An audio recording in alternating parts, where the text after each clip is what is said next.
Our story begins with a young student enthusiastically asking her friend if she had seen Oo the day before. Meanwhile, on a busy street, tempers flare as one driver angrily questions another's ability to drive properly. In another scene, a cheerful man is engaged in a phone conversation, laughing as he talks about how someone was left speechless. Confidently, he predicts that if he asks for another raise, it would likely be granted.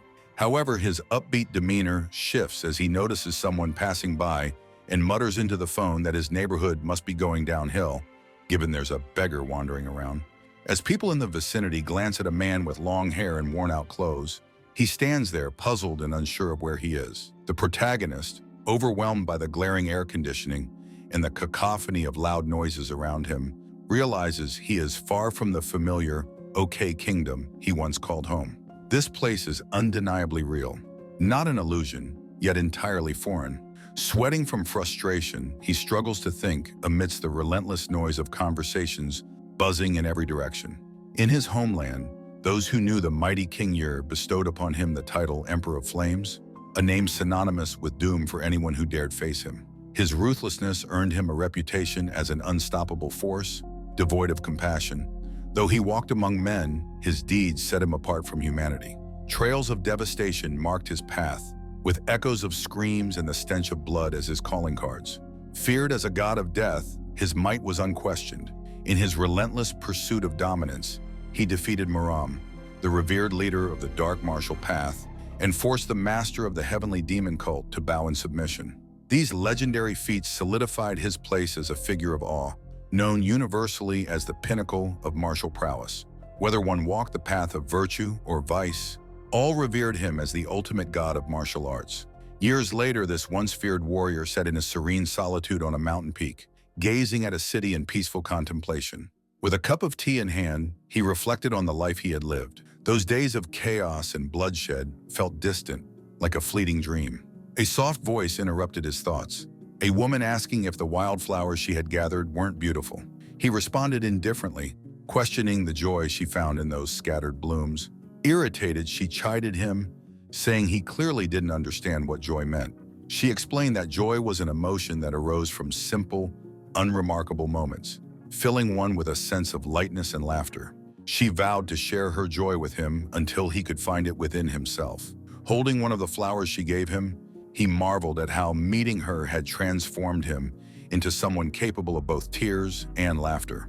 Once he thought such emotions were irrelevant to his life, but now they had taken precedence over the chaos that had defined his existence.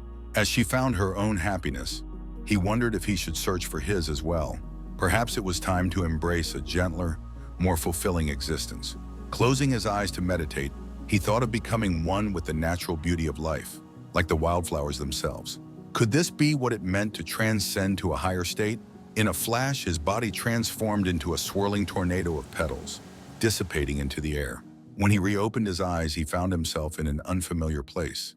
The vivid colors and sharp details of the surroundings left him questioning if he was still on his path to ascension or trapped in some kind of illusion. Setting these doubts aside, he focused on his immediate priority, figuring out where he was and how to navigate this strange place. Suddenly, a monstrous creature loomed behind him, catching him completely off guard. Elsewhere, a voice crackled over a radio, instructing Team Alpha to proceed. A member of the team muttered in frustration, accusing another of having slept through a theory class. The experienced member explained the dangers of this particular type of dungeon, where monsters exhibited far greater intelligence than usual. He recounted an incident from 5 years ago, when Team Zero ventured deep into a gate and was annihilated by an overwhelming horde. Before he could elaborate further, his companion hushed him, urging silence as they encountered a massive creature. The team's leader made a bold move, charging toward the monster while ordering the others to retreat. Stunned, the team hesitated as the leader unleashed a blinding light from a flashlight, revealing the lifeless bodies of several colossal monsters strewn across the cave. Later, the leader reported finding multiple corpses of high-ranking creatures within the dungeon, noting that the immediate area had been cleared of threats. However, one team member expressed unease, theorizing that the monsters may have turned on one another in some kind of internal conflict. The leader dismissed this, pointing out that such injuries were far beyond what the lesser creatures could inflict. They speculated that another powerful guild might have silently infiltrated and cleared the area. Meanwhile, the protagonist emerged from the cave, having defeated countless creatures. Though they fell easily to his blows, their relentless attacks made him wary. Wandering through dilapidated ruins filled with bones and debris, he was struck by the sinister energy of the place. The aura reminded him of the dark magicians and forbidden practitioners he had once confronted. Though he could cleanse the area of its corruption, he refrained, opting instead to find a way out. In the city, news broadcasts discussed a gate-related incident that had left the Korean Awakeners Association under scrutiny.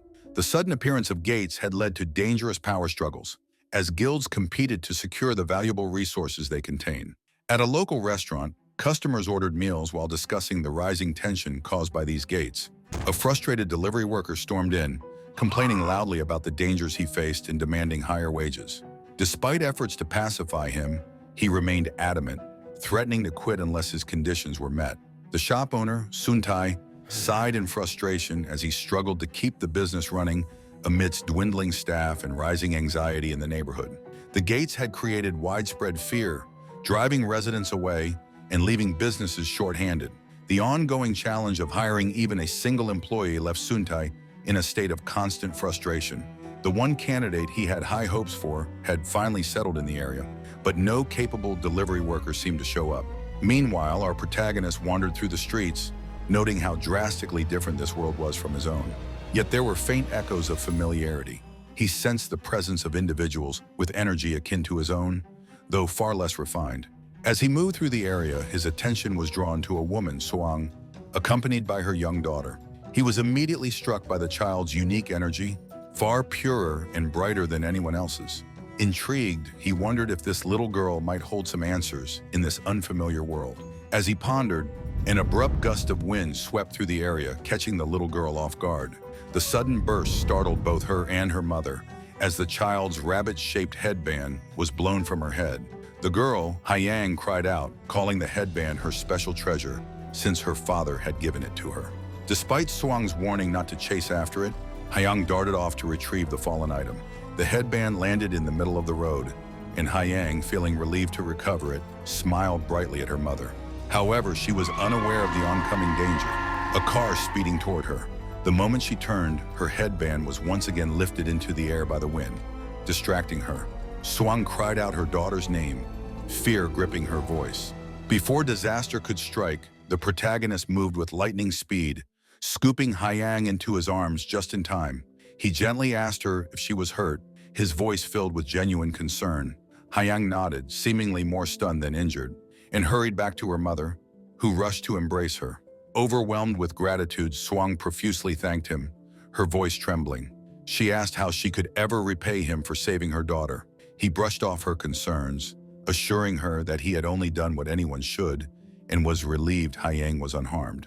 As he spoke, he examined Hyang closely, noting that he had briefly used his own energy to shield her nerves from harm.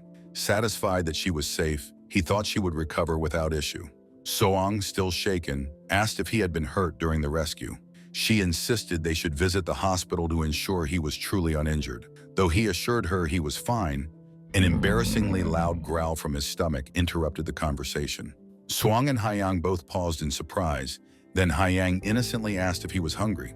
The man, recalling the last thing he had eaten, a meager dumpling before finding himself in this strange place, realized just how empty he was. Without hesitation, Hyang beamed at him, sweetly offering, "My dad is a chef. Come eat with us." Swang quickly joined in, agreeing that they should at least offer him a meal for saving Hyang's life. The man hesitated, politely refusing at first, stating that he hadn't acted for a reward. But when his stomach growled once more, even louder this time, Soang and Hyang couldn't help but laugh. Embarrassed, he shyly accepted their offer. Moments later, they arrived at the spring pavilion, where Suntai greeted them with wide-eyed shock upon hearing what had happened. He anxiously asked Hyang if she was all right and suggested they should still visit a hospital to be safe. Soang reassured her husband that Hyang was unharmed and introduced the man who had saved their daughter. She explained that they had brought him to treat him to a meal as thanks. Sunti expressed his deep gratitude, promising to repay him however he could. However, Hyang innocently remarked, "Dad says no one should eat while they're dirty." Her parents awkwardly scolded her, but the man, noticing his ragged clothing, agreed it might be best to clean up first. Sunti offered him clothes that no longer fit him, explaining they should suit the man just fine since they were similar in height. The man expressed his gratitude, then hesitated when he saw the modern bathroom, its sparkling cleanliness, unlike anything he had ever encountered. Perplexed, he stared at the toilet, muttering something about the small well. Confused, Suntai clarified that it wasn't a well but a toilet, carefully explaining its purpose. The man, overwhelmed by the unfamiliar device, eventually asked about the water-spraying snake, pointing at the shower head. Suntai, stifling his disbelief, guided him on how to use the shower, watching as the man finally finished cleaning himself up. As they sat down to eat, Suntai couldn't help but ask about the man's background, curious about his apparent unfamiliarity with such basic conveniences. The man hesitated, then explained he had lost much of his memory and couldn't recall how he had ended up in this place. His only certainty was that this world was vastly different from where he had come from. Suntai nodded thoughtfully, mentioning the phenomenon of gates. These mysterious portals appeared suddenly and unpredictably, connecting worlds in ways no one fully understood. Occasionally, people who returned through these gates had gaps in their memories or displayed behaviors indicative of long isolation. Such individuals, often called isolationists, struggled to reintegrate into society. As they spoke, the food arrived, steaming bowls of black bean noodles. The man stared at the dish, skeptical of its dark, glossy appearance. Suntai reassured him it was safe, but the man couldn't shake memories of the survival training he had endured in the marshlands, where he had consumed polluted water out of sheer necessity. Hyang, noticing his hesitation, cheerfully demonstrated how to mix the noodles, twirling them with her chopsticks. Encouraged by her enthusiasm, he took a cautious bite and was astonished by the rich, savory flavor. Though its appearance had been strange to him, the taste was beyond anything he had ever experienced. As they finished the meal, Suntai mentioned the shop's struggles, pointing out a sign that read, "Part-time delivery worker needed." Curious, the man asked about the position and whether it included accommodations. Suntai confirmed that it did, explaining their difficulty in finding reliable workers due to rising wages. Seeing an opportunity to both learn about this world and secure a place to stay, the man expressed interest in the job. Though Suntai initially hesitated, citing legal complications for employing an isolationist, Soang reminded him that they could vouch for him. Touched by their willingness to help, the man introduced himself as Kango and pledged to work diligently for them. As they shook hands, Kango recalled the girl who had once given him that name, hoping he would always smile. Now in this strange new world, the name seemed more fitting than ever. That's all for today. See you in the next video. Thanks for watching.